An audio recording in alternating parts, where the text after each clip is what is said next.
Michigan Out of Doors Online is brought to you in part by... For over 30 years, Vanguard Outdoors has made the gear that turns a regular hunt into another fine day of field. We know that a good shooting stick or a nice pair of binoculars can make or break your day. Our design teams include serious hunters who work hard to bring you the best sporting optics, shooting sticks, tripods, bags, and more. We are Vanguard Outdoors. Well, hey everybody, welcome to Michigan Out of Doors. Thank you so much for joining us on this week's show. We've got a brand new episode. We're going to take a break from the elk hunting and the steelhead fishing and the squirrel hunting that we've had on over the last few weeks, and we're going to go indoors on this week's show and sit down with the big game specialist here in the state of Michigan, Chad Stewart, and we're going to cover a lot of ground, a lot of hot topics when it comes to deer management here in the state of Michigan. You won't want to miss this week's show. It's all deer hunting, and you stay tuned. I'm Jimmy Gretzinger, and it's time for Michigan Out of Doors. From the first spring rains to the soft summer breeze, dancing on the pine forest floor, the autumn colors catch your eyes. Here come the crystal winter skies. It's Michigan, Michigan Out of Doors. What a beautiful day in the woods. Someday our children all will see this is their finest legacy, the wonder and the love of Michigan. As the wind comes whispering through the trees, the sweet smell of nature's in the air. From the Great Lakes to the quiet stream, shining like a sportsman's dream, it's a love of Michigan we all share. Michigan Out of Doors is presented by Country Smokehouse, a sportsman's destination since 1988. Featuring varieties of homemade sausage, jerky, brats, and gourmet entrees. Holiday gift boxes can be assembled in-store or online. Details at countrysmokehouse.com. By Showspan, producing consumer shows including Outdoorama at Novi's Suburban Collection Showplace. The show features tackle, trips, boats, outfitters, the trout pond, and of course, Big Buck Night. That's Outdoorama in Novi.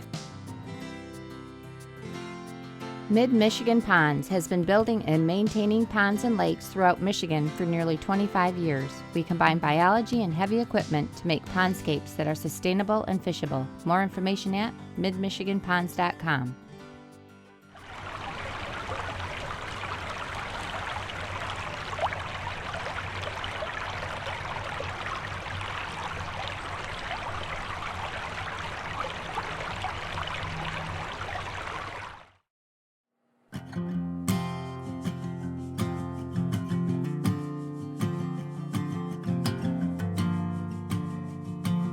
Well, everybody, we're here at a deer camp just north of Lansing, Clinton County area, and we're here with Chad Stewart, the big game specialist from the DNR. We thought we'd get him out of the office here and get him out in the woods a little bit and talk all things deer. And before we kind of get into all the big topics that we're going to hit, let's just start big picture, Chad. And do we have kind of a strategy for deer management here in the state of Michigan? Is it to attract people from other states? Is it to grow big bucks? Is it to manage the deer at a certain population level? Is it a certain amount of hunter days per year? Kind of what is the plan when it comes to deer management in Michigan? Yeah, our management direction is defined by a deer management plan that we put out. It's on our website. Every 10 years or so we update it, bring in a bunch of different groups and stakeholders together to talk about the same directions. But there's really a handful of different priorities that we focus on. One is honestly just to maintain a healthy and sustainable deer herd that's in balance with its habitat. So there's nothing defining in there about trophy quality or anything like that. It's just having a healthy deer herd. And we've got it. Part of that is keeping it free from disease, and trying to limit the impacts of disease that, could potentially show up, things like chronic wasting disease, bovine tuberculosis. And then we have a lot of conflict resolution type management. So making sure that we just don't let deer, grow exponentially, across the landscape. So we want to make sure that forests are still healthy. We want to make sure that they're not having an impact to agriculture and herbivory that it goes along with high deer numbers sometimes, deer vehicle collision. So we want to keep those sort of levels of conflict down.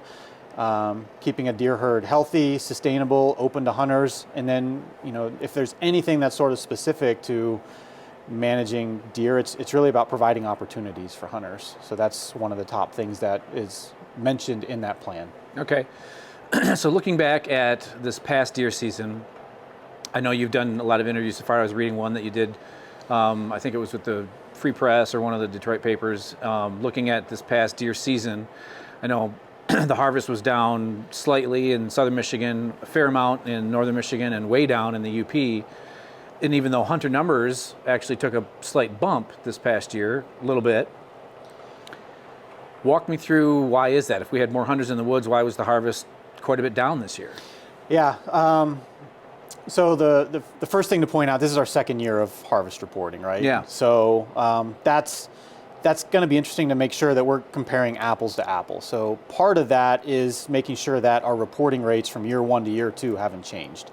So fully expect that overall harvest is down, just like we're hearing from a lot of hunters that, especially the further north that you go, there's fewer and fewer deer that they were spotting this year.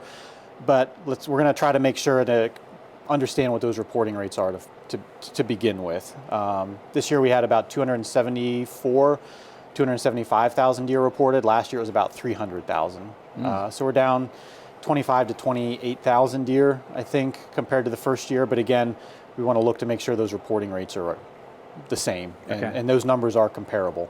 Now, is that a big enough figure where that's like setting off alarms, or is that just like, that's weather? Is that alarming to you? I don't think it's necessarily alarming, although there are certainly areas of concern within the state. And, we'll talk about the Upper Peninsula with the low deer numbers that we have in some of those spots. That was surprising to see how much that was down this year. Sure enough. In southern Michigan, I think most people will not press the panic button too much that we're low on deer numbers. I don't think that's the case. I think largely what was impacting our deer harvest in southern Michigan this year, which really translates to the statewide total because so many deer are killed out of southern Michigan, was really a late crop harvest. Our corn harvest was very late. We had a wet fall, kept those cornfields standing a lot higher. The statistics that I'm familiar with indicate the 5-year history shows anywhere between 66 and 75% of the corn is out of the fields by the time November 15th hits. This year it was closer to like 50%. So It was fairly substantial in terms of the amount of standing corn. That can definitely impact hunter success and certainly deer movement in southern Michigan. Upper Peninsula is a completely different story, right? And we mentioned this in our preview, our deer season preview, that we knew that deer hunting was going to be tough up there. We predicted sort of a similar harvest compared to some of the models that have been performing really well in recent years compared to last year, but as you can see, we were down quite a bit. So, as a biologist, you probably have some theories. The DNR probably has some theories, but what's your gut telling? Why is the population so low in the UP? Look, there's a host of challenges that deer in the UP have to go through, right? Like if a deer could choose to live anywhere in the Midwest, it would probably not choose to live in the Upper Peninsula because it's really hard to live there if you're a deer. Winters are bad. There's a lot of predators and a lot of different types of predators up there. We hear a lot, obviously, about wolves. Coyotes are certainly impactful, and even to a lesser extent, bears, and certainly, in some regard, bobcats to smaller, fawns and younger deer as well. Although that's a really small number. And then we've got habitat quality issues, especially the amount of winter habitat that's really good for some deer up there. So it's a host of issues that. Is it drastically different now than it was, say, 20 years ago? I think we've probably seen, well, it depends on what topic you're talking about, right? So I think the challenges have changed. I think we've seen a continual decline in habitat quality. I don't know off the top of my head the long-term trends for wolves, but certainly we're hearing, certainly from our public, that there are a lot more today than there were 20 years ago. Yeah. I don't know what our surveys say, but going back that far. But and then so there's a lot of challenges, and the other thing we're experiencing is the frequency of severe winters that we're having up there too. We're seeing that Lake Superior's not freezing over as much as frequently as it has in the past, and that's creating a lot more heavy snowfalls that are, really making it hard for some deer to get through, especially those younger deer. Yeah. So one of the issues that comes up every year, and I've kind of I think come full circle on this, but isn't it time we just open up baiting to it just seems like it's just something that a lot of people are doing anyways, even though it's it's legal in parts of the Upper Peninsula. It's legal if you're in certain hunts, and then it's not legal, and it just seems like it's ridiculous anymore. I mean, the amount of bait that's being sold, and then the people that are trying to be legal and adhere to, their neighbors are baiting, they can't bait, they're trying to be legal, they're pulling deer off their property. Not a big deal in southern Michigan. I really don't think it affects the hunting really much at all in southern Michigan because there's so much food everywhere. Sure. But if you're a hunter in northern Michigan and in the UP, it's a big deal. I mean, what do we got to do to get that opened up? I think that the recommendation from our standpoint, and not everybody's going to agree with this, obviously, is we should keep it out. We've got diseases on the landscape. Our perspective is from a natural sort of approach, to hunt deer where they are and follow their natural movements, follow where they're located. Hunters should be able to do that. And, we've hunted deer for a long time, sometimes without bait, and we've been successful for that. The problem we're experiencing is that, like you said, some people are following the rules and some people aren't. Yeah. And that is rightly so forcing us to question, should we be able to continue down this path? I think it's the right recommendation to have, but if we cannot enforce it, then the efficacy of the regulation starts to diminish. But you get the point where, okay, you can bait in the UP, and if you're a physically challenged hunter, you can bait for 5 or 10 days or whatever it is, but then those deer, they're not going to pass CWD in those 10 days, but then, well, after those 10 days are over, or 5 days or whatever it is, it just doesn't make any sense. Yeah, I get that. So when you talk about baiting, let's talk about scale of baiting, right? Yeah. So first scale is we've got two separate peninsulas. We've got the lower peninsula, we've got the upper peninsula. Lower peninsula, we've identified chronic wasting disease in, I think it's either 12 or 13 counties now. Yeah. We've had bovine tuberculosis identified consistently in 4 counties and sometimes as many as 6 to 8, depending on the year. And there's very little overlap between those 2 counties where CWD and TB are found. So it's fairly widespread. Those are both transmissible diseases. Yes, we have allowances for hunters with disabilities during the Independence Hunt and the Liberty Hunt to go out and hunt.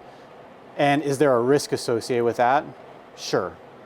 But the risk is to a very small amount of people that participate in those hunts. Very few. I mean, we're talking maybe 1,000 or 2, a couple thousand. And it's over just a couple days.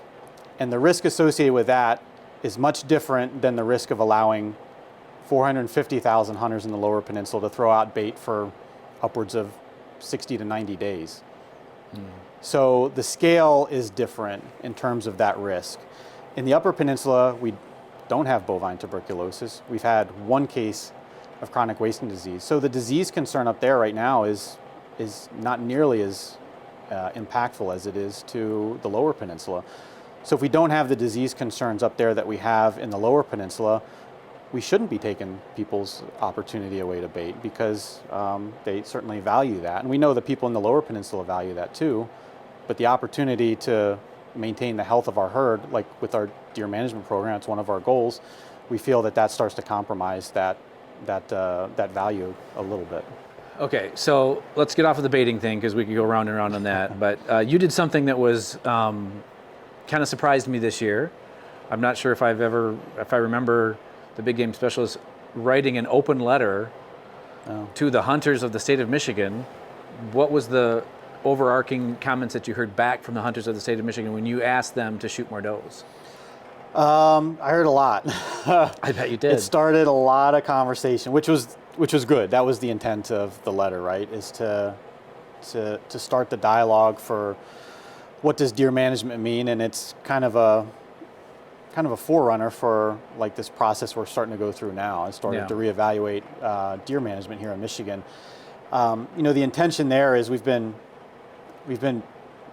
messing with regulations here and there for several years, trying to increase our antlerless harvest, try to, in many areas, reduce our deer population, and certainly some of those overabundant areas and overabundant counties. And we've not been having a lot of success with that. So looking ahead, we know we're going to have fewer hunters on the landscape here in Michigan. So it's going to get harder and harder to manage deer. So that combined with the fact that, so many times the DNR is like a government, like all the communication and messaging comes out is sort of robotic in a way. It's very like you can do this, you can't do that type stuff. Yeah. I wanted to try to put something out there on sort of the why, like why it's important, why I think it's important. And if you agree with it, great. And if you don't agree with it, that's fine too. But at least put it out there and start the conversation. Yes, and getting back to that idea of shooting more does and deer management, what would it take, and I read a lot of those comments too, and I know a lot of them were like, well, could you lower the price on doe tags? Yeah. And what would it take, and I just wanted to throw this out there, and I don't know if you can do this, like could you, with the combo tag, give out 2 free doe tags? Or if you bought a buck license, could you give out a free doe tag? Is that something, I don't know if you can just wave your magic deer wand and do that. Is that something that the state could do? Yeah, we got a lot of those suggestions, especially with the discounted doe license, and I absolutely think that's something we've got to look into, and we're starting to look into it right now. It's like what the cost of our license structure and what that looks like. I don't think it's the one change that or a $5 doe fixes tag. everything. Yeah, and like I think there's several things and moving parts that are going to have to happen, because when you think about it, just buying the deer license is only a fraction of the cost that you invest to go out and hunt deer, right? I mean, for sure, but that does seem to be a sticking. Even though that's a small part of the overall hunt, that does seem to keep coming back up. Well, if it's $20 for a doe tag, how am I gonna? But it's like, okay, if it was $5, would that be incentive enough? Yeah, I mean, we've got a $5 license in the Northeast. It's our 487 license for antlerless. We've not seen a lot of movement in terms of hunter participation, antlerless harvest, antlerless license buying up there. Now, does that mean it will be the same in like the Southeast or the Southwest? I don't know. Maybe there's a different pattern or level of behavior up there that would not exist down south. So I think it's part of I think it's the right question to ask. I don't think it's the entirety of the solution to our management challenges. But that's being talked about. Yeah, it's absolutely on the table. Okay. Yeah. Okay. And there is something new, and I just heard about it not too long ago. I think it was, I don't know how long you guys have been talking about it, but this new, and maybe our viewers haven't heard much about this, the Deer Hunting Initiative, is that the proper term? Deer Management Initiative. Deer Management DMI. Initiative. Yeah, another acronym. Explain what that is. Yeah, so this is a concept that was really initiated by some of our natural resources commissioners. They've been hearing from us for quite some time about some of the difficulties we're having with management. Again, fewer hunter numbers, very low UP numbers, disease, and they felt, and we agreed, that it's important to start shifting how we are managing deer in Michigan. And of course, I mean, hunters are always going to be the main bedrock of that approach. But like, what does that look like, and how can we start to make some of these changes to address these challenges that we have before us that we're quite frankly not making good progress on? So our goal is to bring a lot of different voices and perspectives to deer management, because it's an extremely complex topic, and bring them all to the table to develop a set of recommendations, both short-term and long-term, on how to address these challenges on both sides of on both peninsulas. When I clicked through some of the questions that were on this form of people that could be on this panel, and how big is the panel? 10 people, 100 people? We're trying to cap it around 20. 20. Yeah. It did have, you could, I don't know if this kicks you off of the panel or whatever, but it did have, one of the questions was, I'm not a hunter. I didn't say I'm an anti-hunter, but it did have people that, so if they marked I'm not a hunter, would that kick them off of that? Or you could have people on there that were not hunters? Not necessarily, no. I think we should have. So we manage deer for people of the state of Michigan. We just don't manage deer for the hunters of Michigan. So we have to manage deer as a resource for everyone. And yeah, we spend a lot of time working with hunters, and that is important. And I fully expect that a majority of the individuals, an overwhelming majority of the individuals on these groups will have some sort of hunting background. But I think we absolutely should have a non-hunter's voice included in this discussion. Would you want anti-hunters that would be on there, people that are opposed to hunting? I don't know how many anti-hunters will sign up for this, but I think a lot depends on their perspective. You know, if it's one voice out of 20, I think it's important to hear that voice. We have to understand it. Again, I know how this is going to go and how this is probably being received, but again, we're managing a resource for everybody. And this is not the first step in like getting rid of hunting or anything like that, but we have to learn what that side views. I think that's always been a real concern for a lot of us, not with this new panel because we don't know anything about it, but even for those of us who have watched the NRC over the years, have people that are not anti-hunters, but I think there's a big concern for a lot of us to have NRC members who are not anti-hunters, but that are not hunters, who are making decisions that are affecting our hunting heritage and our hunting practices here in the state of Michigan, who are not hunters. And I think that's a real scary thing for a lot of us. How are these people making decisions for our hunting population when they're not hunters themselves? You know, so I think that raises a lot of red flags. Yeah. When you say, oh, they might have some anti-hunters on there. So what better way than to invite a representative into this group and talk about the benefits of hunting, to talk about this and to show why this is important. So, Jimmy, if we just shut that side out, there could be a time where we have more anti-hunters than hunters in this state. And for sure. That's not a good trajectory. We need to make sure we continue to build our why hunting and why we're important. Exactly. So we need to maintain relevance, and in order to do that, if we shut that side out, we might fail. Well, I think you're definitely right. We have to do everything we can to reach out to people who are not only on the fence, but definitely the ones that are on the fence, trying to figure out what is this hunting population all about. You know, I think but having some of them making regulatory decisions where that's a different. But Jimmy, this is not a regulatory panel, okay? Gotcha. This is an advisory committee. So this group that's coming in has no authority to make final decisions, okay? They can recommend. So this is why the advisory part comes in. They're coming in, they're saying their piece, they're part of a broader discussion, again, which will have a lot of hunters included at the table. Gotcha.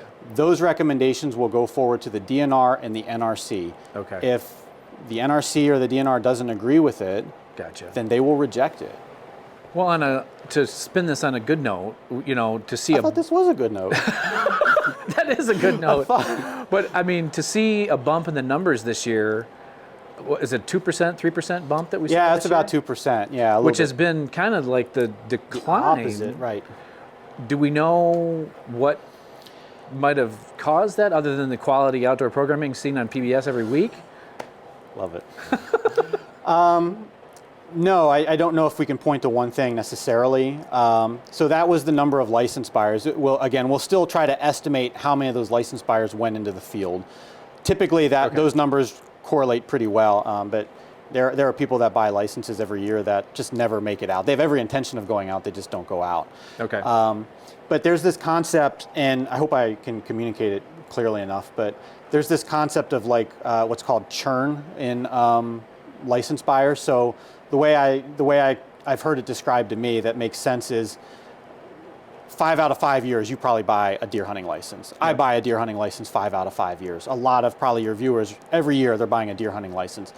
But there's a smaller section that they might buy a deer hunting license 4 out of 5 years or 3 out of 5 years, right? There's like there's like hunters that go out every year and hunters that go out when they have time, when it's convenient, you know, maybe family, work sort of obligations just keep them out for whatever reason on a given year. And that churn rate is always sort of in play. So it's possible that this year that the churn rate sort of deferred a little bit for whatever reason. We saw that in 2020, right, with the COVID year, and everything was shut down. What happened? The number of participants went up. So we didn't magically recruit new hunters, like tens of thousands of hunters into Michigan. They were already there. It's just that monkeyed with the churn rate a little bit because people had more time available to them now. Okay. So a 2 out of 5 year license buyer, all of a sudden, all of those are hitting on the same year because there's a lot more availability. Gotcha. Okay. Well, we're going to stop here for now, but next week we're going to come back with Chad, and we've got a bunch of viewer questions that you send in to us on our Facebook page, and there's a lot of stuff. We're going to get into APRs, we're going to get into some of the stuff we touched on here, but a little bit more in-depth questions from you for Chad. So Chad, thank you for your time. Thank you. We'll see you again next week. Yeah. Well, special thanks to Chad for sitting down with us, and you may want to tune in next week. We're going to have part 2 with our sit down with Chad. We're not going to devote the entire episode like we did on this week to deer management, but we are going to have a segment where we asked him a bunch of questions from you, the viewer. So you may want to tune in to see if your question made the cut. Thanks so much for joining us this week. Get out and enjoy everything our state has to offer, and hopefully we'll see you right back here next week on your PBS station. Michigan Out of Doors is presented by. Do you dream of somewhere bigger than your backyard? You can get there with Greenstone. Whether you want to hunt, fish, hike, or just watch the sunset, we're ready to help you own your place in the great outdoors. To learn more, visit greenstonefcs.com. By Alta Equipment Company, providing sales, rentals, service, and parts because uptime matters. From earth moving to landscaping and light construction, Alta offers over 50 brands across 7 Michigan locations to serve you. More information online or 844-GO-2-ALTA. By SCI. SCI helps protect, promote, and preserve wildlife through conservation practices which include hunting. SCI supports and funds conservation programs in the state of Michigan. Learn more how you can get involved at a chapter near you. When I wander far away, a dream stays with me night and day. It's the road that leads to my home state. I am a Michigan man. Changing seasons paint the scene.